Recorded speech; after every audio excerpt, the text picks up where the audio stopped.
السلام علیکم ورحمۃ اللہ وبرکاتہ، نحمدہ ونصلی علی رسولہ الکریم، اما بعد فاعوذ باللہ من الشیطان الرجیم، بسم اللہ الرحمن الرحیم، رب اشرح لی صدری ویسر لی امری واحلل عقدۃ من لسانی یفقہوا قولی۔ الم تر الی الذین، کیا نہیں تم نے دیکھا ان لوگوں کی طرف؟ کس سے خطاب ہے؟ نبی صلی اللہ علیہ وسلم سے اور کسی بھی مخاطب سے جو بھی یہ سن رہا ہو یا پڑھ رہا ہو، کہ کیا تم نے دیکھا نہیں الی الذین، ان لوگوں کی طرف۔ کون لوگ؟ اوتو، جو دیے گئے۔ کس نے دیا؟ اللہ نے۔ اور کیا دیے گئے؟ نصیباً، ایک حصہ، من الکتابی، کتاب میں سے، یعنی جنہیں کتاب کا ایک حصہ دیا گیا تھا۔ اور کتاب سے مراد تورات اور انجیل ہے یہاں پر، اور پھر لوگوں سے مراد یہود و نصارہ، اہل کتاب۔ لیکن یہاں اشارہ ہے یہود کی طرف۔ کیوں؟ کتاب دونوں کو ملی، اور جب اہل کتاب سے مراد یہود و نصارہ دونوں ہوتے ہیں تو پھر صرف یہود کی بات کیوں ہو رہی ہے؟ کیونکہ مدینہ میں براہ راست واسطہ کن سے تھا آپ کا؟ یہود سے تھا۔ یشترون الضلالۃ، وہ کیا کرتے ہیں؟ گمراہی خرید لیتے ہیں، وہ گمراہی کے خریدار بنے ہوئے ہیں۔ وَيُرِيدُونَ، اور وہ چاہتے ہیں، أَن تَضِلُّوا السَّبِيلَ، کہ تم بھی گم کر دو راستہ۔ خود بھی گمراہی کے خریدار ہیں اور تمہارے لیے بھی کیا چاہتے ہیں؟ کہ تم بھی ہدایت کا راستہ چھوڑ دو۔ اب آپ دیکھیے کہ یہاں پر یشترون کا لفظ کیوں استعمال ہوا ہے؟ خریدتے ہیں، تو خریدنے میں کس چیز کی سینس پائی جاتی ہے؟ نہیں، اگر دیکھا جائے تو لٹرلی گمراہی کہیں سے خریدی تھوڑی جاتی ہے کہ کوئی بھٹک رہا ہے تو میں بھی خرید لوں پیسے دے کے۔ اس لفظ کا استعمال کیوں کیا گیا ہے؟ میرا یہ سوال ہے کہ یہ لفظ کیا معنی دیتا ہے؟ چلیے سوچئے ذرا کہ آپ کون سی چیز خریدتے ہیں جس کی آپ کے دل میں طلب ہوتی ہے؟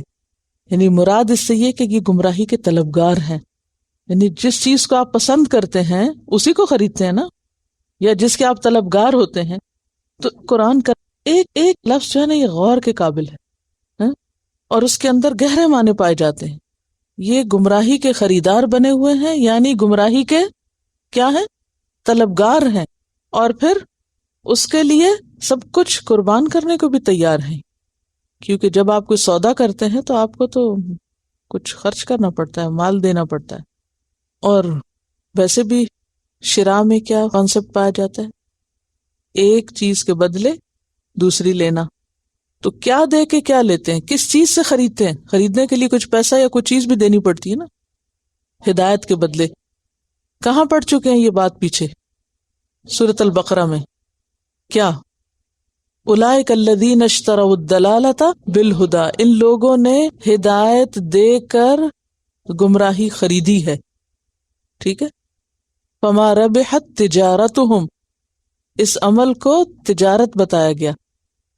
یہ تجارت ایک ایکٹیویٹی ہے نا، تو یہ ان کی ایک ایکٹیویٹی ہے، اور اس کے ساتھ کیا چاہتے ہیں؟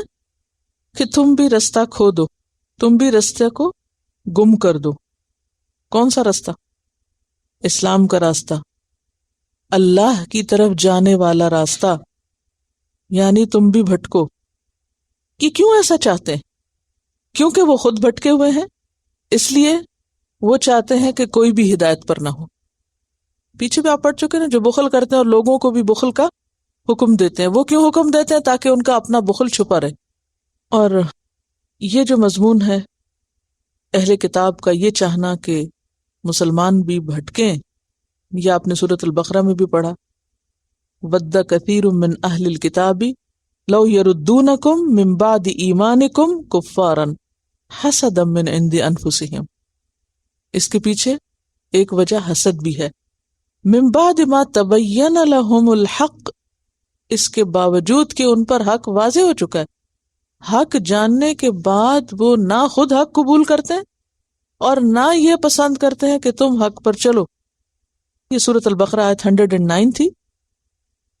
پھر سورۃ آل عمران آیت 69 ہے، وَدَّت طَائِفَةٌ مِّنْ أَهْلِ الْكِتَابِ لَوْ يُضِلُّونَكُمْ، اہل کتاب کا ایک گروہ کیا چاہتا ہے؟ کہ تم کو بھٹکا دیں۔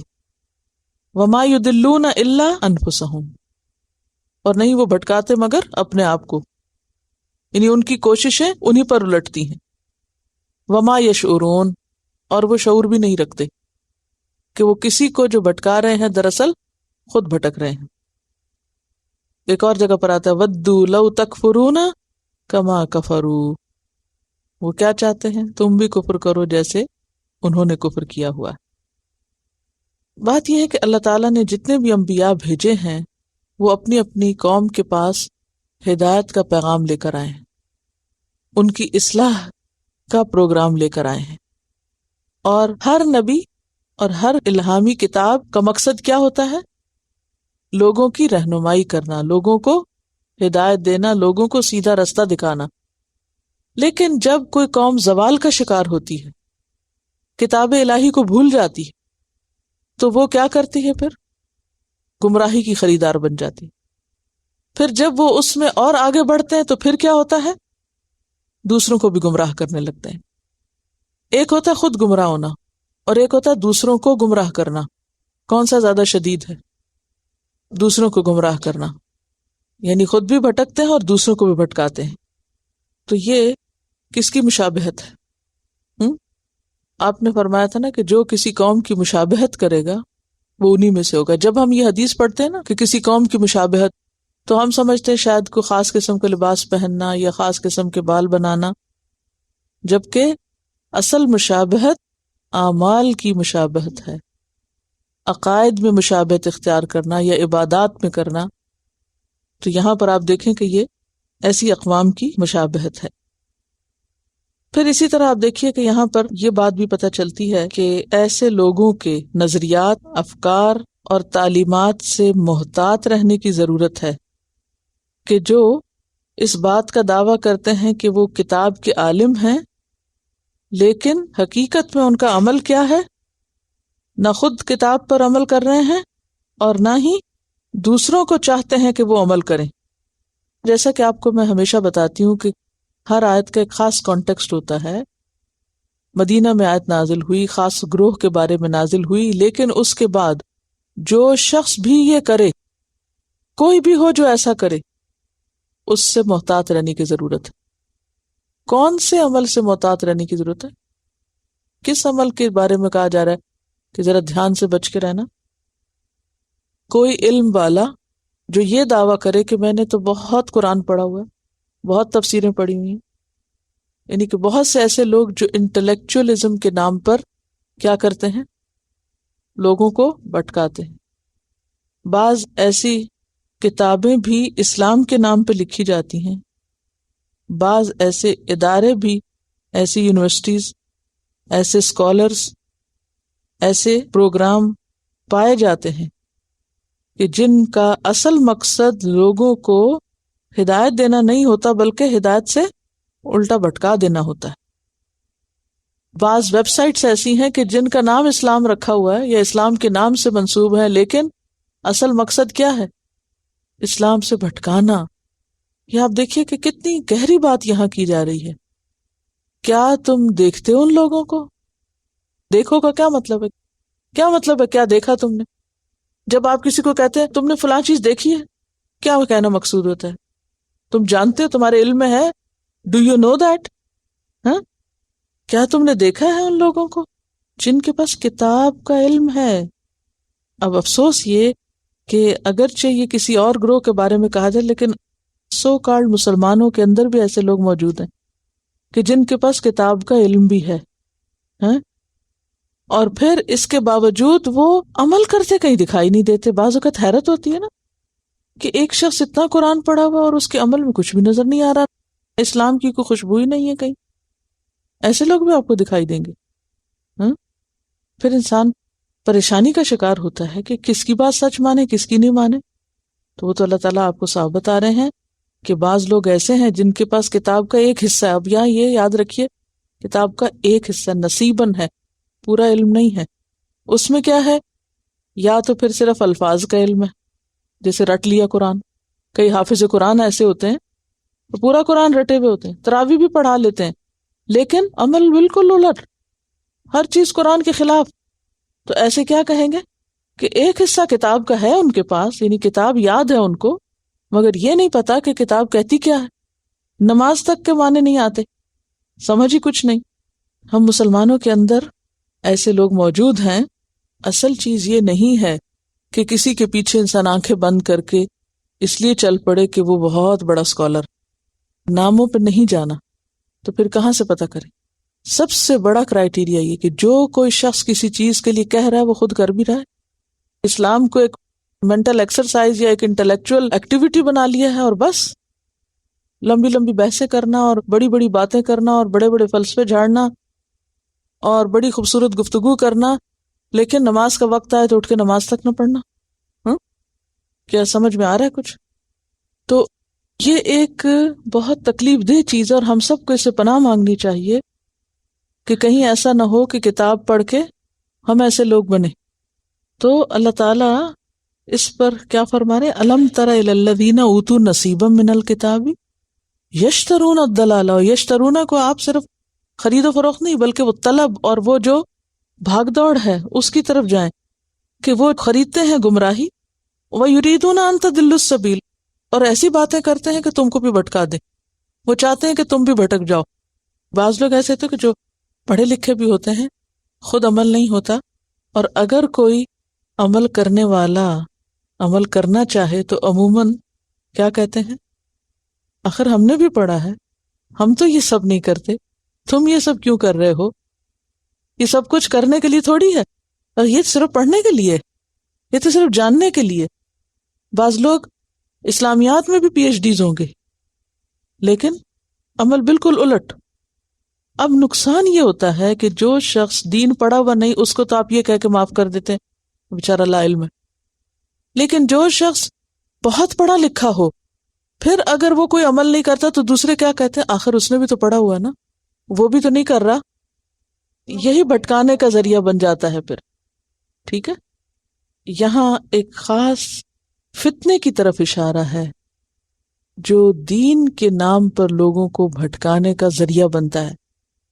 تو فرمایا ایسے لوگ تمہارے دشمن ہیں. واللہ اعلم باعدائکم، اللہ تمہارے دشمنوں کو خوب جانتا ہے، اللہ خوب علم رکھتا ہے. عالم کا لفظ ہے، یہ نہیں کہا عالم، کیا کہا؟ عالم. عالم کا کیا معنی ہے؟ زیادہ جاننے والا. اللہ کو خوب بہت اچھی طرح پتا ہے. کس کا؟ باعدائکم، تمہارے دشمنوں کا. یہاں اعداء کا لفظ کس کی جمع ہے؟ عدو کی. کس کو یہاں اعداء کہا جا رہا ہے؟ جو تمہارے اندر موجود ہیں. اعدائکم منکم، جن کے پاس علم بھی موجود ہے، انہوں نے اسلام کا لبادہ بھی اوڑھا ہوا ہے لیکن اندر سے اسلام کی جڑیں کاٹ رہے ہیں، دین کو نقصان دے رہے ہیں. وَكَفَى بِاللَّهِ وَلِيًّا. ایسے میں انسان کو پریشانی بہت ہوتی ہے نا، پھر کرے کیا؟ کیسے محتاط رہے؟ کیسے پتہ چلے؟ فرمایا وَكَفَى بِاللَّهِ وَلِيًّا. اگر تمہاری نیت صادق ہے، تمہاری طلب سچی ہے، تو اللہ کی مدد تمہیں کافی ہو جائے گی.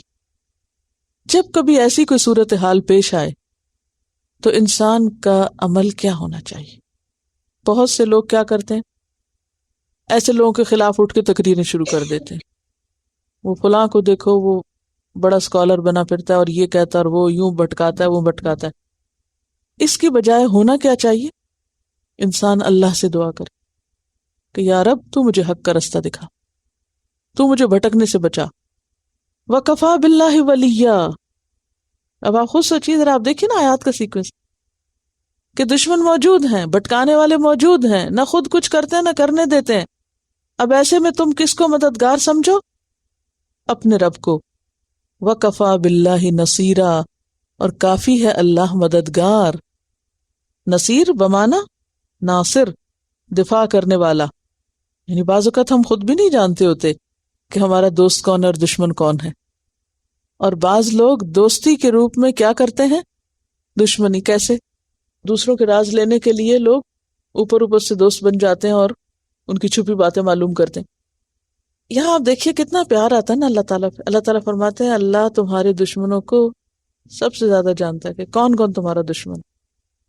اگر تم سچے ہو تو پھر وہ تمہاری مدد کرے گا، اس کی سرپرستی تمہیں حاصل ہوگی، وہ تمہارا دفاع کرے گا، وہ تم کو بچا لے گا، وہ تمہیں بھٹکنے نہیں دے گا. ہاں، یعنی انسان خود نہیں جانتا اس کا دوست کون ہے اور دشمن کون ہے. بعض لوگ دوست کے روپ میں دشمن ہوتے ہیں، بلکہ اکثر ہوتے ہیں. کیوں؟ کیونکہ انسان جو کہنا میں دشمن ہوں اس کی تو کچھ سنے گا نہیں، ہاں؟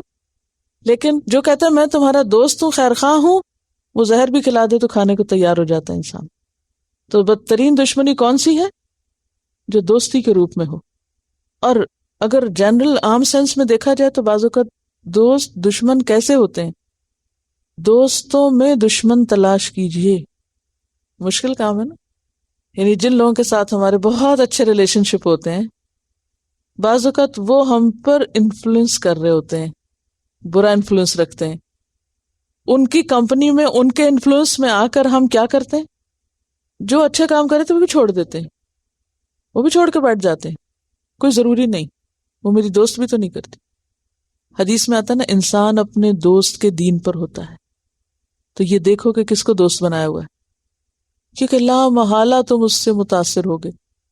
بعض اوقات آپ نے دیکھا ہوگا دوست نمازیں لیٹ کر آتے ہیں، بعض اوقات آپ کو دین پر آنے نہیں دیتے. بہت سے لوگوں کے لیے روک اور رکاوٹ کون ہوتے ہیں دین کی طرف آنے کے لیے؟ دوست ہوتے ہیں. ہاں؟ بہت اچھے دوست بھی ہوتے ہیں، وہ تو سب سے بہترین نعمت ہے کہ اگر کسی کو اچھا دوست مل جائے. لیکن یہاں کہنے کا مطلب یہ ہے کہ اللہ زیادہ جانتا ہے کہ تمہارا دوست کون ہے اور دشمن کون ہے. ایسے میں انسان کو اصل ضرورت ہے اللہ سے مضبوط تعلق قائم کرنے کی. وَكَفَى بِاللَّهِ وَلِيًّا وَكَفَى بِاللَّهِ نَصِيرًا.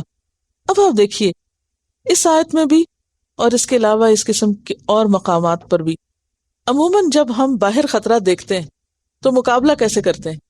جب ہم خطرہ محسوس کرتے ہیں کہیں سے کہ میرا ایمان نہ چلا جائے، کوئی مجھے بھٹکا نہ دے، کوئی مجھے گمراہ نہ کر دے، کوئی مجھے یہ نہ کر دے، وہ نہ کر دے، تو جب انسان کو خوف ہوتا ہے تو فوراً کیا شروع ہوتا ہے؟ اندر سے ڈیفینسو سسٹم آپ کا الرٹ ہو جاتا ہے. اچھا، آپ اپنی ساری قوت کہاں لگانے لگتے ہیں؟ باہر لگانے لگتے ہیں. یہاں سے کیا پتا چلتا ہے کہ قوت کدھر لگاؤ؟ اندر. پروٹیکشن کہاں سیکھ کرو؟ مضبوط کیسے بنو؟ اللہ کی مدد سے، اللہ سے دعا کر کے، اللہ سے تعلق قائم کر کے. اور جب اللہ آپ کا مددگار ہو جائے تو کتنی بڑی تسلی ہے اس میں. یعنی آپ دیکھیے کہ اگر کسی کو اپنی آخرت کی فکر ہو تو ان سب چیزوں کی بہت فکر ہوتی ہے کہ میں بھٹکوں نہ اور کوئی مجھے بھٹکائے نہ اور میں سیدھے رستے پہ چلوں اور ہدایت پر قائم رہوں. تو انسان پھر خوف بھی کھانے لگتا ہے. اکثر لوگوں کو میں نے کہتے یا سنتے دیکھا ہے، پلیز ہمارے لیے دعا کریں، ہم اس رستے پہ آ تو گئے ہیں، ہم پھسلیں نہ، ہم پلٹے نہ، ہم کہیں بٹک نہ جائیں. کہتے ہیں نا، سوچتے ہیں نا. ہاں؟ تو اس کا حل کیا ہے؟ کفا باللہ ولیا وکفا باللہ نصیرا. اپنی ایک خاص ڈائری بھی بنائیں آپ کہ جس میں چھوٹی چھوٹی آیتیں، چھوٹے چھوٹے قرآن کے لفظ جو ڈائریکٹ آپ کو رہنمائی دیں، ان کو لکھ لیا کریں. مثلا خلق الانسان ضعیفا، چھوٹی سی بات ہے. کفا باللہ ولیا، کبھی کھول کے اپنی ڈائری پڑھیں گے سارے خوف ختم ہو جائیں گے. کفا باللہ ولیا، ڈرنے کی کیا ضرورت ہے.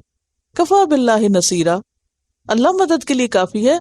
مجھے اللہ کے ساتھ سچا ہونے کی ضرورت ہے، مجھے اپنی اصلاح کی ضرورت ہے، میں ایسے کام کروں کہ مجھے اللہ کی مدد نصیب ہو. پھر فرمایا من الذین ہادو، ان لوگوں میں سے جو یہودی بن گئے. کب بنے تھے؟ جب انہوں نے کہا تھا انا ہدنا الی. اور من یہاں پر تبعیضیہ ہے، یعنی بعض کے معنوں میں. یہود میں سے بعض لوگ، ٹھیک ہے، سب ایسے نہیں، یہ اللہ تعالیٰ کا عدل ہے. آپ دیکھیے ذرا، یہود میں سے بعض لوگ ایسے ہیں یحرفون الکلم، ان کا کام کیا ہے؟ کلام میں تحریف کرنا. یحرفون، پھیر دیتے ہیں، تحریف کر دیتے ہیں. کس میں؟ الکلم، کلام میں. کلم کیا چیز ہے؟ کلمہ کی جمع کلم. وہ کلام کو پھیر دیتے ہیں. کہاں سے؟ عن مواضعہ، اس کی جگہوں سے، اس کی اصل جگہ سے. بات کو اس کے اصل کانٹیکسٹ سے، موضوع سے ہٹا دیتے ہیں، پھیر دیتے ہیں، کچھ کا کچھ کر دیتے ہیں. بات کچھ اور ہوتی ہے اور اس کو کچھ اور بنا دیتے ہیں. تو یاد رکھیے کہ تحریف دو طرح کی ہوتی ہے، ایک ہوتی ہے لفظی اور ایک ہوتی ہے معنوی. لفظی تحریف کی کوئی مثال دیں؟ حتتن، ٹھیک ہے نا، یعنی لفظ بدل دیتے ہیں. مثلاً وہ آیت ہے نا کلم اللہ موسیٰ تکلیما، کلام کیا اللہ نے موسیٰ علیہ السلام سے جیسے کلام کیا جاتا ہے. تو اگر اس کو کوئی یوں پڑھ دے کلم اللہ موسیٰ تکلیما، موسیٰ نے اللہ سے کلام کیا جیسے کلام کیا جاتا ہے، تو موسیٰ نے تو نہیں کیا تھا، اللہ تعالیٰ نے ابتدا کی تھی نا، اللہ نے کلام کیا تھا. تو اب زبر اور پیش بدلی ہے صرف، تو بات بالکل الٹ ہو گئی. یعنی بات کیا کہی گئی تھی، انہوں نے پیش کو زبر بنا کے کچھ اور کر دیا. اچھا، اسی طرح ایک تحریف ہوتی ہے مانوی، معنی بدل دینا. مثلا قرآن کی تفسیر کچھ سے کچھ کر دینا، معنی کچھ اور بنا دینا، بات کو کچھ سے کچھ کر دینا. اور کچھ دونوں بھی ہوتے ہیں، معنی اور لفظ دونوں میں تحریف ہوتی ہے. تو من الذین ہادو، اور یہ یہود جو ہیں ہر طرح کی تحریف کرتے ہیں. ان لوگوں میں سے جو یہودی ہوئے وہ کلام کو پھیر دیتے ہیں اس کے اصل جگہ سے.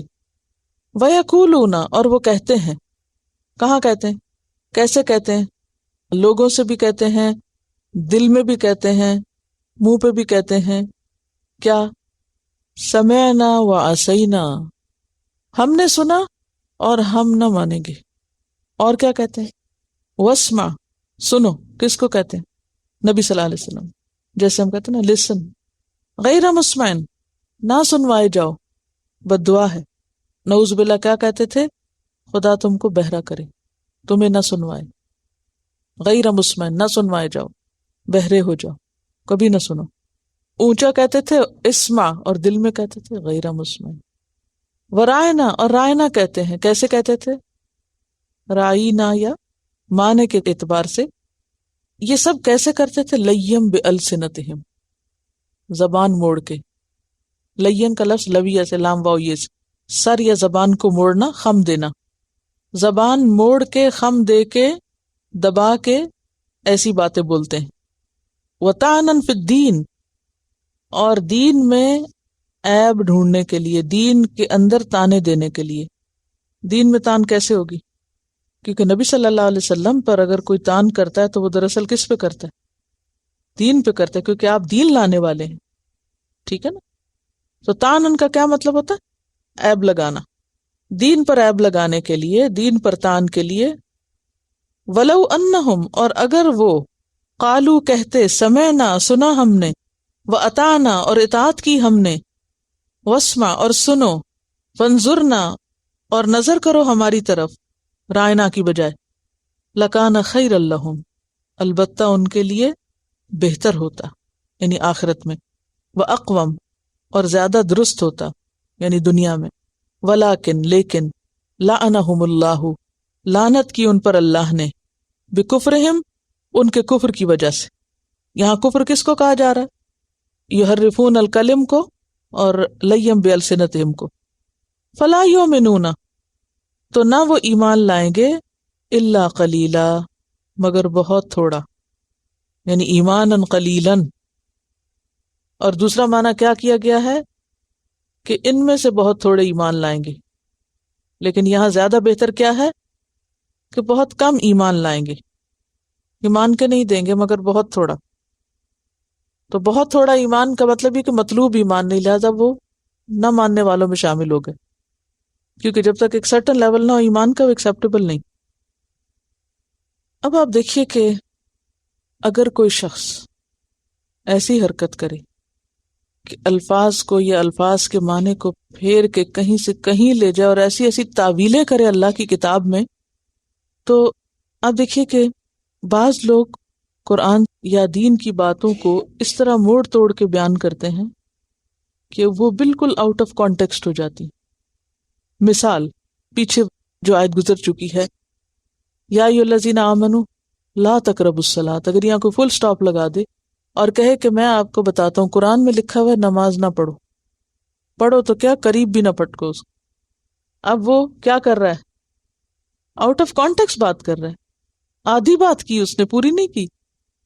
تو کوئی بھی ایسا عمل کرنا کہ جس سے بات الٹ ہو جائے، مفہوم کچھ سے کچھ بن جائے، یہ انتہا درجے کی خیانت بھی ہے اور بددیانتی بھی ہے اور بد اخلاقی بھی ہے. اور یہ کس کا عمل ہے؟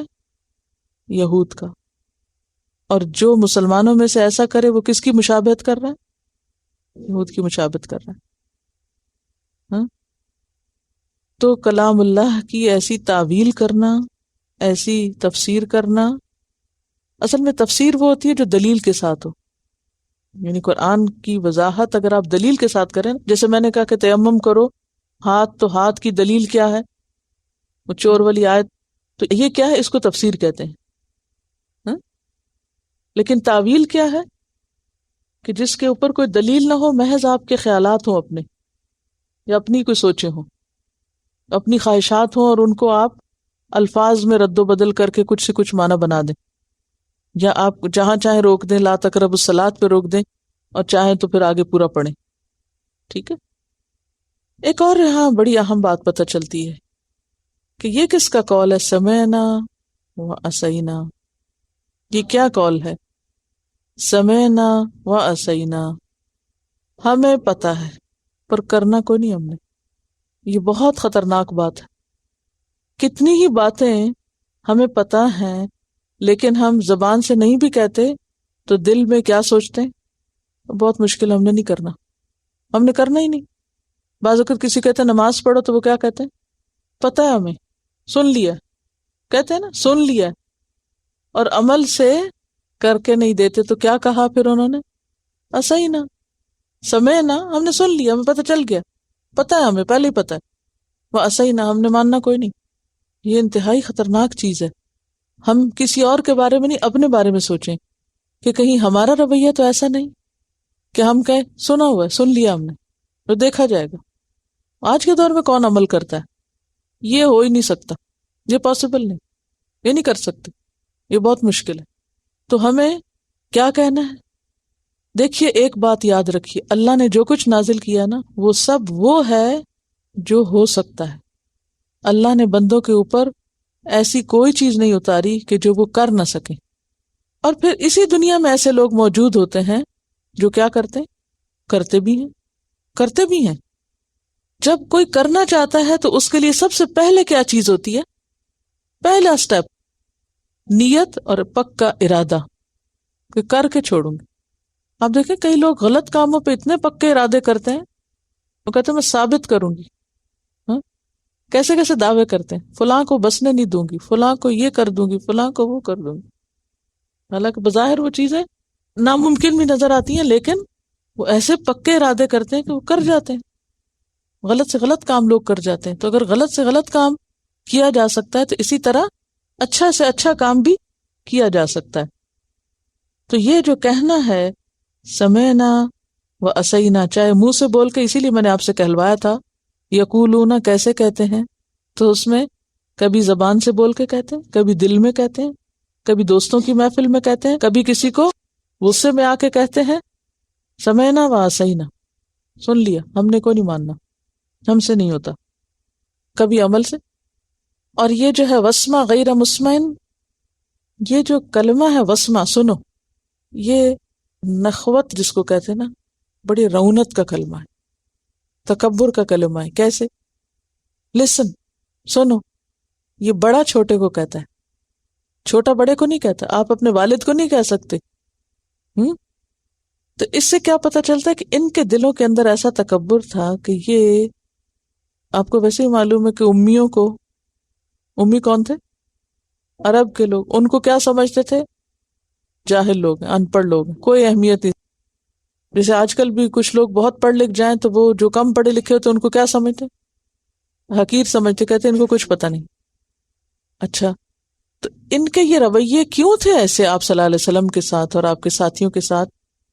کیونکہ یہ سمجھتے تھے کہ یہ عربز ہیں، امی ہیں، اور ہم بہت پڑھے لکھے. تو اگر کوئی شخص پڑھے لکھے ہونے کے زوم میں آ کر کسی دوسرے کی تحقیر کرتا ہے، جو کہ عام طور پہ لوگوں کی عادت بن جاتی ہے، اگر 2 حرف اسلام کے پڑھ لیے، قرآن کے پڑھ لیے، تو ان کے اندر پرائیڈ اور ایسی نخوت سی آ جاتی ہے کہ وہ ہر دوسرے کو کیا سمجھ لگتا ہے؟ تو فلاں جاہل، فلاں گمراہ، فلاں کافر، فلاں فلاں، ہر ایک کو کچھ سے کچھ کہنا شروع کر دیتے ہیں. یہ بھی پسندیدہ نہیں ہے کہ نہیں، کسی کو عیب لگانا اور کسی کو حقیر سمجھنا مسلمان کو زیب نہیں دیتا. اچھا، بعض لوگوں کی عادت پتہ کیا ہوتی ہے، وہ کسی دوسرے کی بڑائی قبول نہیں کرتے ہوتے. کبھی واسطہ پڑا؟ وہ کسی دوسرے کی بڑائی قبول نہیں کرتے، خواہ آپ ان سے عمر میں بڑے ہیں یا کسی مرتبے میں بڑے ہیں یا کسی بھی لحاظ سے. وہ آپ سے ایسے پیش آئیں گے، آپ کو ایسے خطاب کریں گے گویا آپ ان کے بچے ہیں. ہوتے ہیں ایسے لوگ.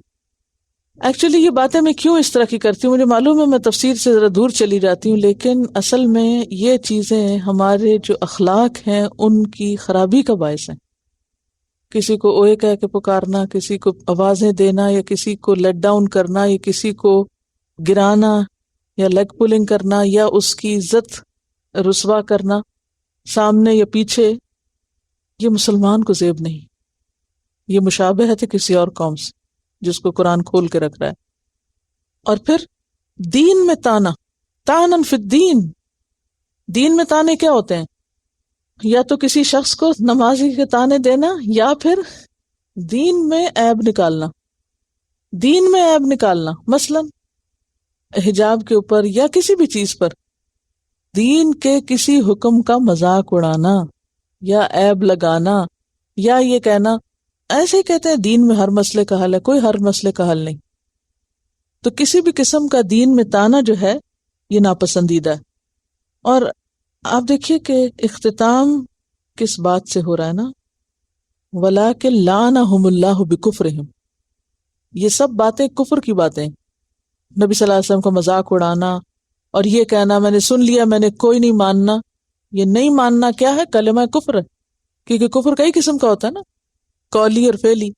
جو شخص کفر اختیار کرتا ہے، دین کا مذاق اڑاتا ہے، پیغمبر کا مذاق اڑاتا ہے، تانے دیتا ہے اور الفاظ میں ہیر پھیر کرتا ہے، ایسا شخص اللہ کی رحمت سے دور ہو جاتا ہے. وَلَٰكِن لَعَنَهُمُ اللَّهُ بِكُفْرِهِمْ. اس کا نتیجہ کیا نکلتا ہے؟ آیت کے اندر جواب موجود ہے. کیا نتیجہ نکلتا ہے ایسی لعنت کا؟ فَلَا يُؤْمِنُونَ إِلَّا قَلِيلًا. ایمان کم ہو جاتا ہے، ایمان ختم ہو جاتا ہے. جس پر لعنت ہو جائے اسے حق نظر نہیں آتا. کیا ہے؟ جس پر لعنت ہو جائے اسے حق نظر نہیں آتا، وہ پھر ایمان نہیں لاتا. فَلَا يُؤْمِنُونَ إِلَّا قَلِيلًا. اس سے یہ بات بھی پتہ چلتی ہے نا کہ انسان کے اپنے گناہ ہی کیا بن جاتے ہیں؟ رکاوٹ. کس چیز میں؟ حق کی طرف جانے میں. بالکل. یا ایھا الذین اوتوا الکتاب، اے لوگو جو کتاب دیے گئے ہو، اے کتاب والو. کون سی کتاب؟ تورات و انجیل. تو لوگ کون ہیں پھر؟ یہود و نصارہ. آمنو، ایمان لے آؤ. کتنی کھلی دعوت ہے ایمان. اے کتاب والو ایمان لے آؤ. کس چیز پر؟ بما نزلنا، جو ہم نے نازل کی ہے، یعنی اللہ نے نازل کی ہے. کیا نازل کیا ہے؟ قرآن مجید نازل کیا ہے. نزلنا، نا سے مراد کون ہے؟ ہم سے مراد یہاں اللہ تعالی. جو اللہ تعالی نے نازل کیا ہے. کیا ہے وہ قرآن؟ مصدقاً، تصدیق کرنے والا ہے. کس چیز کی؟ لما، واسطے اس کے جو. یہاں ما بمانا الذی ہے، یعنی وہ جو. معکم، تمہارے پاس ہے. کیا ہے تمہارے پاس؟ تورات اور انجیل. من قبل، اس سے پہلے ان نطمسا، کہ ہم مٹا دیں، بگاڑ دیں. طمس ہوتا ہے مٹانا. کس کو مٹا دیں؟ وجوہن، چہرے کو. تو چہرہ مٹانا کیا ہوگا؟ چہرے پہ کیا کیا چیزیں؟ ناک، آنکھ، منہ، کان. تو اگر یہ مٹا دی جائیں تو چہرہ کیا رہے؟ آگے پیچھے سے برابر ہو جائے. اگر سر مٹا دے تو بال ہٹ جائیں تو جو سر کی سکن ہے وہ ایسی جیسے داڑھی اگر شیو کر دی جائے تو داڑھی کی سکن اور سر کی بالوں کی مونڈے ہوئی کی سکن ایک ہی جیسی ہو جائے نا، پتہ چلے کہ چہرے کا سامنے کیسا ہے یا پیچھے کیسا ہے. تو سامنے اور پیچھے میں فرق کیا چیزیں کر رہی ہیں؟ آنکھ کان کر رہے ہیں نا. تو ہم چہرے مٹا دیں یعنی تمہاری شکل مسخ کر دیں. کیوں چہرے کیوں مٹائیں؟ واہ چہرے اس لیے کہ اللہ نے آنکھ دیا دیکھنے کے لیے. تو جس کو حق نظر نہ آئے اس کی آنکھ پھر کس کام کی آنکھ؟ بہتر ہے وہ آنکھ لے لی جائے. جس کے کانوں سے حق سن کے اس کو سمجھ نہ آئے تو اس کان کا کیا فائدہ؟ پھر بہتر ہے کہ کیا کیا جائے؟ کان مٹا دیے جائیں. ان کا ہونا اور نہ ہونا برابر ہے. تو اس کے لیے کیا کہا؟ من قبل ان نطمس وجوہن، اے لوگو ڈرو، خدا کا خوف کرو، ایمان لے آؤ اس سے پہلے کہ ہم تمہارے چہرے مٹا دیں. اچھا، اب ایک تو ہے حصی طور پر چہرے مٹانا کہ واقعی کسی کی ناک آنکھ کان نہ رہے اور پلین ہو جائے سب کچھ، اور دوسرا ہے مانوی طور پر. مانوی طور پر کا کیا مطلب ہے؟ کہ ویسے تو آنکھ کان ہوں لیکن کچھ سمجھ نہ آئے، ان کو سمجھنے کی توفیق چھن جائے. کیونکہ جب بے حسی اپنی آخری حد کو پہنچتی ہے تو وہ کیا بن جاتی ہے؟ گویا کہ آپ کے پاس کان اور آنکھ ہے ہی کوئی نہیں، گویا آپ سن ہی نہیں رہے، گویا آپ دیکھ ہی نہیں رہے. جو دیکھ کے نہ دیکھے وہ ایسا ہی ہے نا، گویا اس کے پاس آنکھ نہیں. جو سن کے نہ سنے وہ کیا ہے؟ گویا اس کے پاس کان نہیں. تو جب آنکھ نہیں رہی آپ کی، کان نہیں رہے، تو کیا ہوا؟ گویا مٹ گئے. تو یہاں طمس مانوی بھی ہو سکتا ہے اور طمس حصی بھی ہو سکتا ہے. یعنی اللہ تعالیٰ نے جیسے ان کو بندر بنایا، اسی طرح وہ چاہے تو چہرہ برابر کر دے، اور یہ نہیں تو ایسی بے حسی تم پہ ڈالے کہ پھر تمہیں سوچنے سمجھنے کی صلاحیت ہی نہ رہے، وہ بھی ختم ہو جائے. سم بکمن عمیٌ فہم لا یرجعون. بالکل یہی کیفیت یہاں بیان ہو رہی ہے. فَنَرُدَّهَا عَلَىٰ أَدْبَارِهَا، پھر پھیر دیں ہم ان کو ان کے پیچھے، یعنی پیٹھ کی طرف یا ان کی پشت کی طرف. یعنی آگے کا چہرہ ایسے ہو جائے جیسے پیچھے کا ہے، کیونکہ پیچھے کچھ بھی نہیں ہوتا نا. یعنی چہرے ایسے ہو جائیں جیسے پیچھے والا حصہ ہوتا ہے سر کا، سامنے کا حصہ ایسا ہو جائے جیسے پیچھے ہے، فرنٹ بیک سب برابر ہو جائے، یہ مراد ہے. یا ہم ان پہ لعنت کریں، کما لعنا، جیسے ہم نے لعنت کی تھی یا ہم لعنت کر چکے. کس پر؟ اصحاب السبت، ہفتے والوں پر. ہفتے والوں پہ کیا لعنت ہوئی تھی؟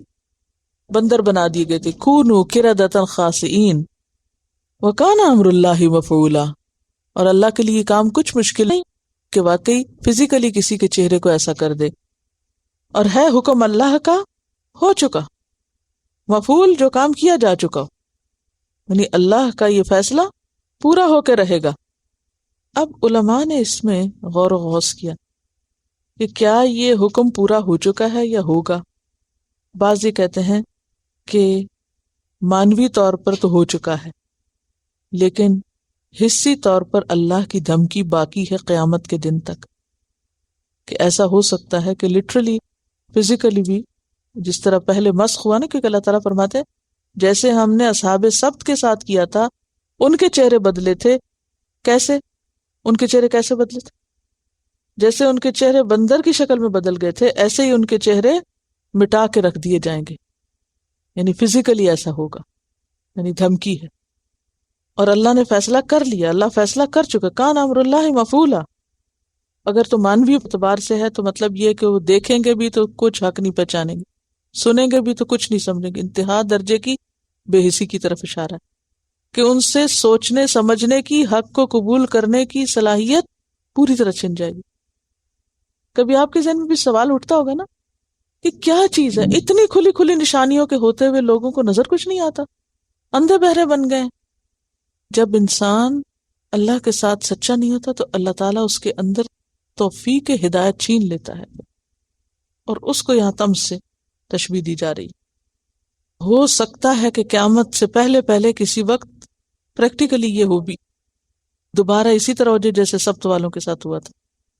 پریکٹیکلی بھی ہو سکتا ہے، جیسے سورت یاسین میں آتا نا، وَلَوْ نَشَاءُ لَطَمَسْنَا عَلَىٰ أَعْيُنِهِمْ، ہم چاہیں تو ان کی آنکھیں مٹا کے رکھ دیں.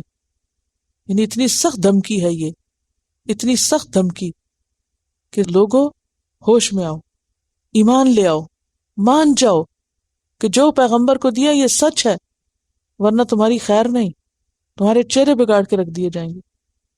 یہ بالکل ایسے ہی ہے نا جیسے کبھی آپ نے اگر بہت سخت بات کی اپنے بچوں کو کہ تم باز آ جاؤ ورنہ میں مار مار کے تمہارا حلیہ بگاڑ دیں. کہتے ہیں نا حلیہ بگاڑ دیں. ذرا اس کو اس طرح پڑھے، اے وہ لوگوں جو کتاب دیے گئے ہو، مان جاؤ اس چیز کو جو ہم نے اپنے پیغمبر پہ نازل کی ہے. آمنوا بما نزلنا، اور کیوں نہیں مانتے، اس میں کیا مشکل ہے، مصدقا لما معکم، مان جاؤ ورنہ کیا ہوگا، تمہارا حلیہ بگاڑ کے رکھ دیں گے. من قبل ان نطمس وجوہا فنردها علی ادبارها، پھر تم آگے نہیں دیکھ سکو گے، پیچھے ہی دیکھو گے، یا یہ کہ جیسے پیچھے ہے ویسے ہی تم آگے ہو جاؤ گے۔ او نلعنہم کما لعنا اصحاب السبت، اور یہ تو پہلے ہو چکا اصحاب السبت کے ساتھ، ویسا ہی دوبارہ ہو سکتا ہے۔ وکان امر اللہ مفعولا، اور اللہ تعالیٰ کا فیصلہ ہو چکا ہے کہ جو ایسا کرے گا اس کے ساتھ ہوگا۔ ان اللہ، بے شک اللہ تعالیٰ، لا یغفر، نہیں بخشے گا۔ یغفر کا لفظ کس سے نکلا ہے؟ غفرہ سے۔ غفرہ کا کیا معنی ہوتا ہے؟ سترہ، ڈھانپنا۔ مغفر کس کو کہتے ہیں؟ ہیلمٹ، ڈھانپ دینا، معاف کر دینا، تجاوز کرنا، غلطی کو چھپا دینا۔ بے شک اللہ نہیں بخشے گا، ان یشرک بہ، کہ شرک کیا جائے اس کے ساتھ، کیونکہ شرک سب سے بڑا گناہ ہے، تو یہ گناہ نہیں معاف ہوگا۔ اور شرک میں اللہ کی ذات میں شرک، اس کی صفات میں، اس کی ربوبیت میں، اور اس کی الوہیت میں۔ ذات میں شرک کیا ہوتا ہے؟ میں نے شرک کی آپ کو ڈیفینیشن بتائی تھی۔ شرک کیا ہے؟ غیر اللہ کو اللہ کے برابر کرنا، یہ شرک ہوتا ہے۔ کس کس چیز میں برابر؟ خواہ تو اس کی ذات میں ہو، یا اس کی صفات میں ہو، یا اس کی عبادت میں ہو، یا اس کی ربوبیت میں کہ اللہ کے سوا مجھے اور بھی کوئی رزق دیتا ہے، تو یہ ساری چیزیں کیا ہیں؟ شرک۔ مثلا اللہ کے سوا کسی کے آگے سجدہ کرنا، کسی سے دعا مانگنا، شرک۔ اسی طرح اللہ کے سوا کسی کو اپنے نفع نقصان کا مالک سمجھنا، شرک۔ اسی طرح اللہ تعالیٰ کی ذات میں، یعنی کسی پیغمبر کو یا کسی اور کو شریک کر دینا، یا اس کی صفات میں کہ جو وہ کر سکتا ہے کوئی اور بھی کر سکتا ہے، تو یہ سب کچھ کیا ہے؟ شرک۔ اللہ اس کو نہیں بخشے گا۔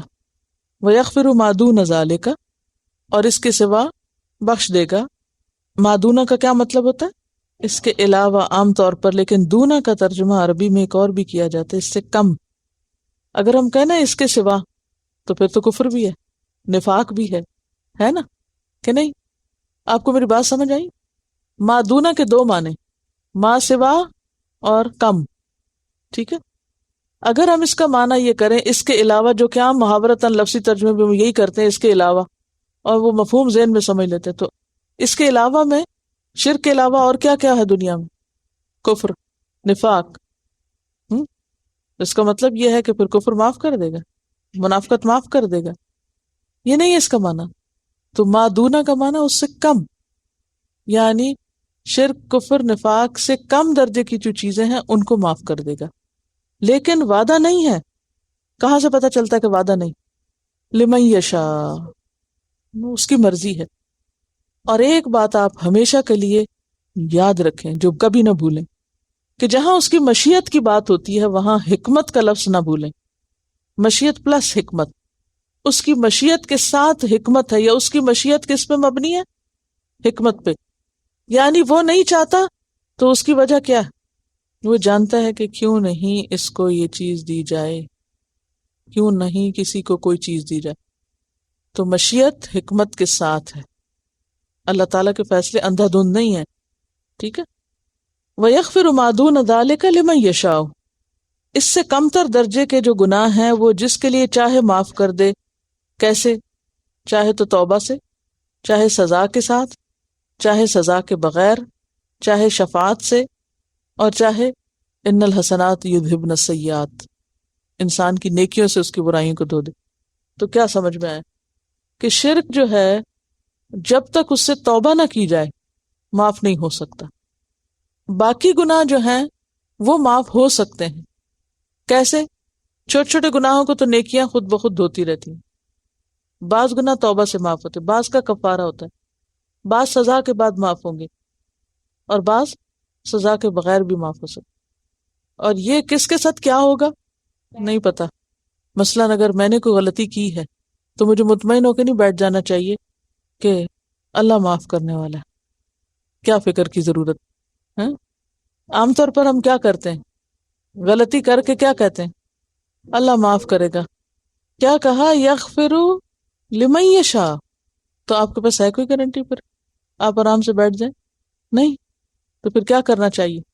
گناہوں سے بچنا بھی چاہیے، اور ہو جائیں تو توبہ استغفار کرنی چاہیے، اور کبھی بھی پھولنا نہیں چاہیے اپنی کسی نیکی پر۔ کبھی یہ نہیں سوچنا چاہیے کہ کوئی فرق نہیں پڑتا. وَمَن یشرک باللہ، اور پھر شرک پہ بات آ گئی، اور جو اللہ کے ساتھ شریک ٹھہرائے گا، فقد افطرا اسما عظیما، تو اس نے بہت بڑا جھوٹ گھڑا. افطرا گھڑ لیا، اثمن گناہ، عظیمن بہت بڑا. تو افطرا جھوٹ کو بھی کہتے ہیں، یعنی اس نے بہت بڑا جھوٹ بولا، بہت بڑے گناہ کا ارتکاب کیا. ایک حدیث میں آتا ہے ایک صحابی نے آپ صلی اللہ علیہ وسلم سے پوچھا کہ سب سے بڑا گناہ کیا ہے؟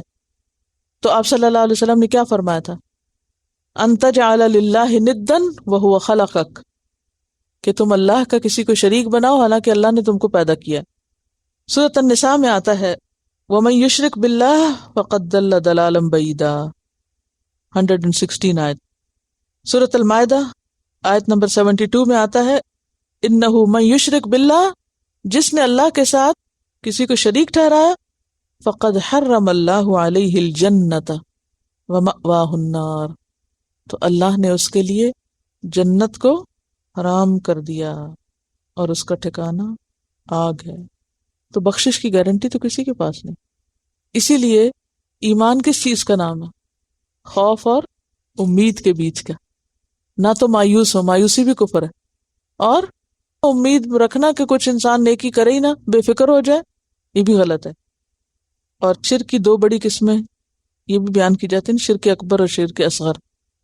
شرک اصغر کیا ہے؟ دکھاوا، ریاکاری.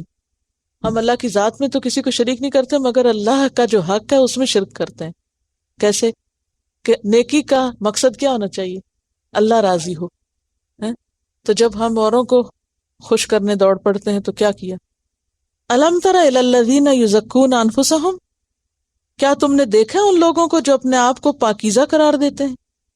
اب یہاں پھر الم تر آ گیا، کیا مطلب ہے؟ Do you know that? کبھی تم نے اس پہ غور کیا، کبھی سوچا کہ ایسے لوگ بھی ہوتے ہیں جو اپنے آپ کو بڑا نیک سمجھتے ہوتے ہیں؟ بہت سے لوگ اپنی نیکیوں کا بہت زوم رکھتے ہیں اور اپنے آپ کو بڑی چیز سمجھتے ہیں. تو فرمایا کیا تم نے دیکھا ایسے لوگوں کو جو اپنے آپ کو بڑا پاکیزہ سمجھتے ہیں؟ اس میں وہ سارے لوگ شامل ہیں جو اس حرکت کا شکار ہو، اور اس میں وہ ساری مین حرکتیں شامل ہیں جس میں انسان کہے میرا کوئی قصور نہیں، اور ہر وقت اپنا دفاع کرتا رہے. کچھ لوگوں کی عادت ہوتی ہے اگر ان کو ذرا سا کسی غلطی پہ توجہ دلائی جائے نا کہ یہ چیز ٹھیک نہیں، تو وہ چھوڑیں گے نہیں، آپ کو سارا دن وضاحتیں پیش کرتے رہیں گے. نہیں، آپ کو نہیں پتا کہ یہ کام میں نے کیوں کیا اور اس کے پیچھے کیا وجہ تھی اور اس کی کیا حقیقت ہے اور یہ کیوں ہے اور یہ کیوں ہے. سکھ ہو جاتا ہے بندہ سن سن کے ایسی وضاحتیں. بھئی ٹھیک ہے، غلطی ہو گئی، I'm sorry, I'm wrong، خلاص قصہ ختم، اور اپنا معاملہ اللہ سے درست کرے. بندوں کے سامنے کیوں اتنی وضاحتیں پیش کرتے ہیں آپ؟ تو یہ عادت جو ہے یہ پسندیدہ عادت نہیں ہے. کون سی؟ اپنی صفائیاں دینے کی، وضاحتیں کرنے کی، ہر چیز کی ایکسپلینیشن دینے کی. سب کو سمجھ آئی ہے کہ نہیں؟ اگر نہیں آئی تو میں پھر سمجھاؤں گی. یزکی تزکیہ کیا ہوتا ہے؟ پاک کرنا، یعنی خود کو پاک قرار دیتے رہتے ہیں. مثلا کسی کو آپ کے بارے میں کوئی مس انڈرسٹینڈنگ ہوگی کہ جی آپ مثلا بہت بخیل ہیں، فار ایگزامپل کوئی آپ کے بارے میں غلط فہمی کا شکار ہو گیا، تو اب آپ کیا کریں گے؟ چھوڑیں گے نہیں اس کو. آپ ڈائریکٹلی انڈائریکٹلی لکھ کے کسی نہ کسی طرح یا بول کے یا عمل سے کیا ثابت کریں گے؟ یہ جو تم سمجھتے ہو میں وہ نہیں. انسانوں کے سامنے کب تک سچے ہوں گے آپ؟ کتنے سچے ہو سکتے ہیں؟ اور انسانوں کے سامنے سچا ہو بھی جائیں، کیا دے دیں گے انسانوں میں؟ کچھ نہیں کوئی دے سکتا. کفا باللہ ولیہ کفا باللہ نصیرا. اگر کوئی آپ کے بارے میں غلط فہمی کا شکار ہے تو ضروری حد تک اگر کوئی بہت ہی وہ آپ سے پوچھ رہا ہو وضاحت تو بتا دیں، نہیں تو اپنے عمل سے ثابت کریں کہ آپ یہ نہیں ہیں. زبان سے بار بار صفائیاں پیش کرنا اپنے بارے میں ناپسندیدہ حرکت ہے. اللہ کا خوف نہیں ہے نا. یعنی کسی کو ذرا سی بھی ہمارے بارے میں کوئی غلط فہمی ہو جائے، کوئی مس انڈرسٹینڈنگ ہو جائے، کوئی ہمیں پتہ چلے کہ ہماری شان یا قدر و قیمت گھٹنے لگی ہے یہاں، یا ہم کسی کی نظروں میں گرنے لگے ہیں، یا کوئی ہمارے بارے میں غلط سوچ سکتا ہے، تو ہم فوراً سب چھوڑ کر پوری قوت کس پہ لگا دیں گے؟ اپنی صفائیاں پیش کرنے میں. یہاں اس چیز سے روکا جا رہا ہے. الم تر الی الذین یزکون انفسہم، کیا تم نے دیکھا نہیں ان لوگوں کو کہ جو اپنا تزکیہ بتاتے رہتے ہیں، اپنے آپ کو پاک قرار دیتے ہیں، نیک قرار دیتے ہیں. اور یہ بھی دراصل یہود کی بہت عادت تھی. وہ کیا کہتے تھے؟ قالوا لن يدخل الجنۃ الا من کان ھودا او نصارا، کوئی جنت میں نہیں جا سکتا مگر جو یہودی اور نصارہ کہتے تھے، جو نصرانی. پھر کیا کہتے تھے؟ نحن ابناء اللہ واحباؤ، ہم اللہ کے بیٹے ہیں، اس کے بڑے پیارے ہیں. اسی طرح اپنے بارے میں کہنا میں بہت نیک انسان ہوں، میں بہت متقی اور پرہیزگار ہوں. اتنے کھلے لفظوں میں تو کوئی نہیں کہتا، لیکن بعض لوگ اپنی نیکیوں کا چرچا اتنا کرتے ہیں کہ اس سے کیا پتہ چلتا ہے کہ سارا مطلوب و مقصود کیا ہے. ہاں؟ لوگوں پر روب جھاڑنا، لوگوں کو امپریس کرنا، لوگوں پہ ثابت کرنا کہ ہم بڑی چیز ہیں. جس کو یہ شوق لگ جاتا ہے نا کہ میرا مقام کوئی اللہ کی نظر میں ہو، میں اللہ کا محبوب بن جاؤں، اس کو بھول جاتا ہے کہ پھر وہ لوگوں کی نظر میں بہت بڑا بنے. یہ ایک بہت سخت ویکنس ہوتی ہے لوگوں کی توجہ چاہنے کی یا لوگوں کے سامنے اچھا بننے کی، اس وقت جب انسان کے ذہن سے یہ محو ہو جاتا ہے کہ میرا حساب کسی اور کے ساتھ، اور وہاں مجھے سچا ہونے کی ضرورت ہے. بل اللہ یزکی من یشاء، بلکہ اللہ پاک کرتا ہے جس کو وہ چاہتا ہے. کوئی انسان کسی کو پاک نہیں کر سکتا، نہ خود کو کوئی پاک کہہ سکتا ہے. کوئی نہیں کہہ سکتا کہ میرے اندر کوئی غلطی نہیں، میرے اندر کوئی خرابی نہیں. ایک ہوتا ہے کوئی زبان سے بول کے کہتا ہے، اور بعض لوگ زبان سے بول کے نہیں بھی کہتے تو اپنے تئیں اپنے اندر یہ سمجھتے ضرور ہیں کہ میرے میں کوئی غلطی نہیں، میں بہت اچھا ہوں. دو کردار ہیں. ایک وہ کردار ہے جو اللہ سے ڈرتا ہے اور اس کی ساری نظر اپنی غلطیوں پر، انٹروورٹ، اس کو اپنے عیب دکھائی دیتے ہیں اور وہ اللہ کے سامنے سچا ہونے کی کوشش میں. دوسرا شخص ساری اس کی فکر کیا ہے؟ لوگوں کی نظر میں اچھا بننے کی، اور ظاہریت پر ہے ساری توجہ کہ میرے بظاہر عمل میں کوئی ایسی چیز نہ ہو کہ لوگ میرے بارے میں اس طرح کی غلط فہمی میں مبتلا ہوں. کیا ہوتا ہے جب وہ لوگوں کے بیچ میں ہوتا ہے پھر تو بڑے اچھے کام کرتا ہے، اور جب لوگوں سے چھپا ہوا ہوتا ہے تو پھر شیطان سے بھی بدترین کام.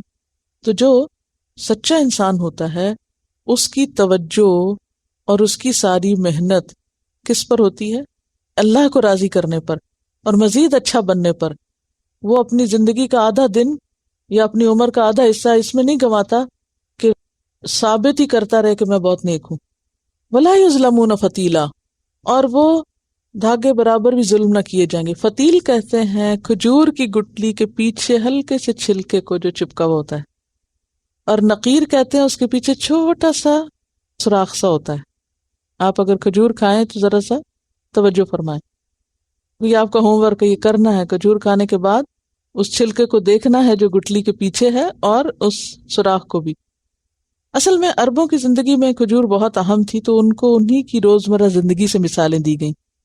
اچھا، وہ چھلکا اتنا باریک اور اتنا ہلکا ہوتا ہے کہ اگر دیکھیں تو اس کا کوئی وزن نہیں، ہاں؟ اور ایسے ہاتھ میں مسلا جائے اور کبھی کوئی توجہ بھی شاید نہ کرے. فرمایا قیامت کے دن اللہ تو کسی بندے پر اتنا بھی ظلم نہیں کرے گا. فکر کس بات کی ہے؟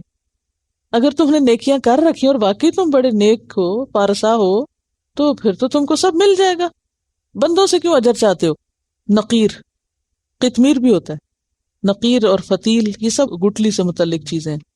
اب آپ دیکھیے کہ اس آیت سے یہ بھی پتہ چلتا ہے کہ اللہ جسے چاہے پاک کرے، اس کے درجے بڑھائے.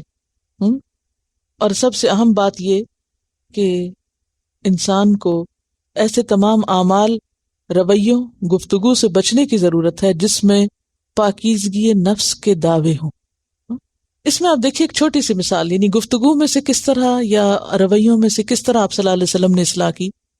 حضرت ام سلمہ، جن کا میں نے آپ کو ہوم ورک دیا ہوا ہے کہ ان کے حالات پڑھی، ان کی ایک بیٹی تھی. کیا نام تھا ان کا؟ بیٹی کا نام زینب تھا. آپ کو معلوم ہے کہ جب حضرت ام سلمہ کی شادی ہوئی تھی حضور صلی اللہ علیہ وسلم سے، تو یہ 7 آئی تھیں. 4 بچے تھے حضرت ام سلمہ کے، جن میں ایک یہ بیٹی بھی تھی. یہ ربیبہ تھیں، آپ کی نبی صلی اللہ علیہ وسلم کی ربیبہ تھی، یعنی ابو سلمہ کے بچے تھے یہ. تو یہ حضور کے گھر میں آ گئے بچے، یتیم بچے آپ کے گھر میں آ گئے. آپ ان کو پال رہے تھے۔ اب آپ دیکھیں کہ آپ نے پوچھا حضرت ام سلمہ کی بیٹی سے بھی تمہارا نام کیا ہے، تو اس نے کہا برہ۔ برہ کا مطلب ہوتا ہے نیک، نیک بی بی۔ تو آپ نے فرمایا لا تزکوا انفسکم، اپنے آپ کو نیک مت سمجھو، سموہا زینب، تو آپ نے اس کا نام پھر زینب رکھ دیا، کہا کہ اس کا نام زینب پکارو، نام بدل دیا۔ تو وہ نام بھی پسندیدہ نہیں جن سے کوئی فخر یا کوئی نیکی کی ایسی چیز پھوٹ رہی ہو۔ اور آپ صلی اللہ علیہ وسلم اپنے لیے دعا مانگتے تھے، کیا؟ اللہم آتی نفسی تقواہا وزکیہا انت خیر من زکاہا انت ولیہا و مولاہا، یا رب تو میرے نفس کو تقوی عطا کر، آتی نفسی تقواہا وزکیہا، اور تو میرے اندر کو پاک کر، کیونکہ بل اللہ یزکی من یشاء، جس کو اللہ چاہتا ہے پاک کرتا ہے، وہ کر سکتا ہے، لیکن جسے وہ چاہے تو وہ کس کے لیے چاہتا ہے؟ جس سے محبت کرتا ہے وہ۔ تو اس کے لیے دعا مانگنی چاہیے کہ یا رب تو ہمارے نفس کو علائشوں سے پاک کر، وَأَنْتَ خَيْرُ مَنْ زَكَّاهَا أَنْتَ وَلِيُّهَا وَمَوْلَاهَا، تو ہی اس نفس کا ولی اور مولا ہے، تو ہی مددگار ہے۔ انسان کے اپنے بس میں کچھ نہیں، کیوں؟ خلق الانسان ضعیفا، انسان تو بڑا کمزور ہے۔ اور پھر آپ دیکھیے کہ ولا یظلمون فتیلا، اللہ ذرا برابر بھی ظلم نہیں کرتا، ظلم نہیں کرتا۔ حدیث میں آتا ہے، حدیث قدسی ہے، آپ نے پڑھی ہوگی، اللہ تعالیٰ کیا فرماتے کہ میں نے ظلم کو اپنے اوپر حرام قرار دیا ہے، انی حرمت الظلم علی نفسی، تو تم کیا کرو اے بندو، آپس میں ایک دوسرے پر ظلم نہ کرو، میں نے ظلم کو اپنے اوپر حرام کیا ہوا ہے۔ اس سے پتہ چلتا ہے کہ اللہ تعالی قیامت کے دن جو فیصلے کرے گا وہ سراسر انصاف پہ مبنی، اللہ کسی پہ ظلم نہیں کرتا، ان اللہ لا یظلم مثقال ذرۃ، ذرے برابر بھی ظلم نہیں کرتا۔ اچھا اس سے کیا فیلنگ آتی ہے؟ میں جب یہ پڑھ رہی تھی ولا یظلمون فتیلا، ایسی اللہ سے محبت آتی ہے نا کہ اللہ ظلم نہیں کرتا، تو پھر ظالم کون ہے؟ انسان خود ہی اپنے اوپر۔ اگر اللہ کی ان ساری رحمتوں اور ہدایتوں کے باوجود کوئی بھٹکے اور جہنم میں جائے تو اللہ کا کوئی قصور نہیں، اللہ تعالیٰ ظلم کے ساتھ کسی کو وہاں نہیں پھینکے گا، یہ بندوں کے اپنے قصور ہیں جو ان کو ایسی جگہ پہنچاتے ہیں۔ تو اس سے کیا پتہ چلتا ہے؟ ہمیں بھی پھر کیا کرنا چاہیے؟ نہ اپنے اوپر کرنا چاہیے اور نہ دوسروں پہ کرنا چاہیے۔ هو اعلم بکم اذ انشأکم من الارض، جب تم مٹی میں ملے ہوئے تھے اور زمین سے وہ تم کو نکال رہا تھا۔ کیسے بولا؟ کہ ماں جو غذا کھاتی ہے وہ غذا بچے کو بننے میں مددگار ہوتی ہے، تو ہمارے جسم کا ایک بال یا کھال یہ کس مٹی سے نکل کے آ کے اس شکل میں بنی ہے؟ فرمایا وہ تمہیں اس وقت سے جانتا ہے جب وہ تمہیں مٹی سے نکال رہا تھا۔ وَإِذْ أَنْتُمْ أَجِنَّةٌ فِي بُطُونِ أُمَّهَاتِكُمْ، اور جب تم اپنے ماؤں کے پیٹوں میں جنین کی حالت میں تھے۔ جنین کیا ہوتا ہے؟ وہ چھپی ہوئی چیز جو رحم میں ہوتی ہے اور پھر بڑھتے بڑھتے وہ بچہ بنتی، فیٹس جس کو کہتے ہیں۔ یہ آیت تھی سورۃ النجم کی 32۔ جب تم ماؤں کے پیٹ میں کی شکل بھی نہیں تھی تمہاری، کوئی شکل بھی اور کان ناک آنکھ یہ بعد میں بنے، اس سے پہلے سے تمہیں جانتا ہے، اور اس سے بھی پیچھے سے جانتا ہے جب تم زمین میں ابھی چھپے ہوئے تھے۔ اور پھر اس کے فوراً بعد کیا فرمایا؟ فلا تزکوا انفسکم، یاد رکھو اپنی پاکیزگی نفس کے دعوے مت کرنا، وہ تمہیں بہت اچھی طرح جانتا ہے۔ یہ بالکل ایسے ہی نا کہ اگر کوئی شخص شیخیاں بگاڑ رہا ہو تو اسے دوسرا کہے کیا باتیں کر رہے ہو، میں تمہیں بہت اچھی طرح جانتا ہوں، وہ تب سے جانتا ہوں جب تم وہ فلاں اسکول میں پڑھتے تھے اور جب تم پیدا ہوئے تھے۔ جیسے آپ عام طور پر اپنے ماں باپ کے سامنے ایسے دعوے نہیں کر سکتے، کیوں؟ ماں باپ اگر کچھ حد تک ہمیں جانتے ہیں تو اللہ تو اس سے بھی پہلے کا ہمیں جانتا ہے، یعنی پیدا ہونے سے پہلے بچے کو ماں نہیں جانتی، اللہ تعالیٰ اس وقت بھی جانتا ہے، اور اس سے بھی پیچھے سے ساری ہسٹری پتہ ہے اللہ کو ہماری۔ کہتے ہیں نا عام طور پر تم کیا، تمہارے باپ دادا بھی ہم جانتے ہیں کہ کون تھے، تم آج بڑی چیز بنے ہوئے ہو، جو لوگ تکبر کرتے ہیں ناحق۔ تو اسی طرح انسان کو اللہ تعالیٰ فرماتے کہ تم اپنے آپ کو پاکیزہ مت کہو۔ تو خلاصہ یہی ہے کہ انسان اپنی حدود میں رہے اور عاجزی اختیار کرے. انظر دیکھو کیف یفترون علی اللہ الکذب، کس طرح گھڑتے ہیں اللہ پر جھوٹ. اچھا یہ اب تیسری قسم ہے، تیسری دفعہ آ رہا نا، الم ترا اور پھر انظر دیکھو. اچھا جب یہ کہا جاتا ہے نا دیکھو، مثلا آپ کو کہا جائے دیکھو، تو بولنے والا یا کہنے والا کسی کو دکھا رہا ہوتا نا، مثلا آپ دیکھو آپ دیکھو آپ دیکھو. تو یہاں کس کو کہا جا رہا ہے دیکھو؟ دیکھیے کہ جہاں بھی قرآن پاک میں الم ترا یا دیکھو آئے گا نا، وہ تین طرح کا ہوگا. یا اس سے مراد نبی صلی اللہ علیہ وسلم ہوں گے، خاص صرف آپ، خطاب صرف آپ سے. جیسے الم یجد کا یتیمن فآوا، اس سے مراد کوئی اور نہیں سوائے کس کے؟ نبی صلی اللہ علیہ وسلم کے. دوسرا کیا ہوتا ہے؟ عام خطاب ہے. کیا مطلب؟ لوگوں کے لیے کہا آپ سے جاتا ہے، لیکن مراد کون ہوتے ہیں؟ لوگ. مثال ایسی آیات جس میں کوئی وعید ہوتی ہے یا کوئی ایسی بات ہوتی ہے جو نبی صلی اللہ علیہ وسلم کی شان کے مطابق نہیں ہوتی، وہ بات کسی اور کی ہوتی ہے لیکن خطاب آپ کو کیا جا رہا ہوتا ہے، آپ کو کہہ کے امت کو یا باقی لوگوں کو سنوانا مقصود ہوتا ہے. ٹھیک ہے، وہ تو ویسے دکھانا مقصود ہے. اور ایک ہوتا ہے آپ کو بھی بتانا اور سب کو بتانا. انشاءاللہ جہاں جہاں آئے گا تو میں آپ کو بتا دوں گی. یہاں جو ہے عام خطاب ہے، آپ کو بتانا بھی مقصود ہے اور سب کو. انظر دیکھو، یہ کیوں کہا جاتا ہے دیکھو؟ یہ کب کہتے ہیں ہم؟ لک، توجہ دلانے کے لیے. کیفا کس طرح، یفترون یہ گھڑ رہے ہیں، علی اللہ الکذب یہ اللہ پہ کیسے کیسے جھوٹ باندھ رہے ہیں. اور پھر آپ دیکھیے کہ دیکھنا ایک ہوتا ہے نظر سے دیکھنا اور دوسرا عقل اور بصیرت سے دیکھنا. یعنی دیکھو تو کیا مطلب؟ صرف نظر سے دیکھو، عقل اور بصیرت سے دیکھو کہ یہ کیسے جھوٹ باندھ رہے ہیں. کون سے جھوٹ؟ کس جھوٹ کی طرف اشارہ ہے؟ یہ جو پچھلی آیت میں اپنی غلطیوں کے باوجود خود کو بڑی چیز سمجھتے تھے، نحن ابناء اللہ، ہم اللہ کے بیٹے. کہاں کہا اللہ نے تم میرے بیٹے ہو؟ وہ احبا ہو، یہ کہتے تھے ہم اللہ کے بڑے پیارے لوگ ہیں. آج امت محمد بھی سمجھتے ہیں وہ بڑے لاڈلے ہیں، اور اس لیے ہماری کوئی پوچھ نہیں ہوگی، کوئی پکڑ نہیں ہوگی. یہ ہے نا خیالات اور عقائد اور نظریات. اور یہود میں بھی یہی نظریات تھے، ہم اللہ کے محبوب ہیں، ساری دنیا میں سے اس نے ہمیں چن لیا، چوزن پیپل. اس کو اللہ تعالیٰ کیا فرما رہے؟ انظر کیف یفترون علی اللہ الکذب، یہ کیسے جھوٹی باتیں کرتے ہیں اور یہ اللہ سے منسوب کر رہے ہیں کہ اللہ نے ہم کو یہ کہا ہے. وَكَفَى بِهِ إِثْمًا مُبِينًا، کافی ہے اس کا کس کا؟ جھوٹ کا. ہی کی ضمیر جاری جھوٹ کی طرف، لکھ لیجئے ورنہ آپ تفسیر صحیح نہیں کر سکیں گے. کافی ہے اس بات کا، کافی ہے اس جھوٹ کا، کیا ہونا؟ اثما مبینہ، کھلا گناہ ہونا. اسم کس کو کہتے ہیں؟ گناہ کو. اور مبینہ کھلا، فی نفسہ و فی غیرہ، کہ یہ گناہ بذات خود بھی بہت برا ہے اور اس کا اثر دوسروں پر بھی ٹھیک نہیں ہوگا. تو بات یہ ہے کہ یہود نے اپنے گروہ کے لیے، اپنی نسل کے لیے کیا مقرر کر رکھا تھا کہ ہم اللہ کے پیارے ہیں لہٰذا ہماری تو نجات ہونی ہی ہونی ہے. ایسا کوئی بھی عقیدہ اگر قائم کرتا ہے نا، چونکہ ہم مسلمان ہیں تو ہماری نجات تو لازمی ہونی ہے. تو اس کو اللہ تعالیٰ کیا قرار دے رہے ہیں؟ جھوٹ. ٹھیک ہے. اور اسی طرح اللہ کے نام پہ اور جھوٹ گھڑنے میں کیا آتا ہے؟ یہ تو خاص معنی تھا نا آیت سے متعلق، لیکن عام طور پر کسی چیز کو حلال کہہ دینا جبکہ وہ حلال نہ ہو، ھذا حلال و ھذا حرام، کسی چیز کو حلال کسی کو حرام قرار دینا، یہ بھی کیا ہے؟ جھوٹ گھڑنا اللہ پر. کیوں؟ کیونکہ حلال اور حرام کا اختیار کس کے پاس ہے؟ اور بغیر علم کے اللہ کے بارے میں باتیں کرنا یہ بھی کھلا گناہ ہے.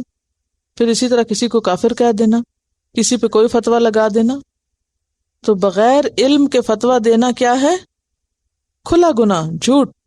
یعنی ایک بات پتہ نہیں اور آپ خود سے خود بولے چلے جا رہے ہیں. یہاں شرک کے اوپر وضاحت آ رہی، میں آگے بھی بات کروں گی.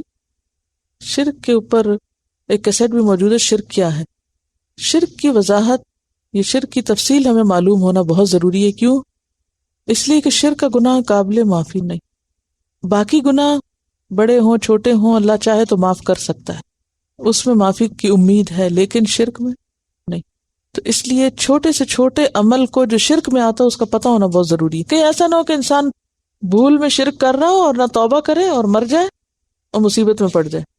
ٹھیک ہے. سب سے بڑا جھوٹ یہ ہے کہ انسان اپنے آپ کو نیک سمجھے، اور اس کا کھلم کھلا گناہ ہونا یہی کافی ہے۔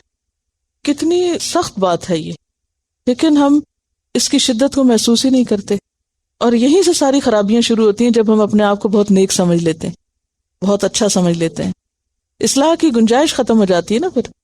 آخر دعوانا ان الحمد للہ رب العالمین۔ سبحانک اللہم و بحمدک لا الہ الا انت نستغفرک و نتوب الیک۔ السلام علیکم و رحمۃ اللہ وبرکاتہ۔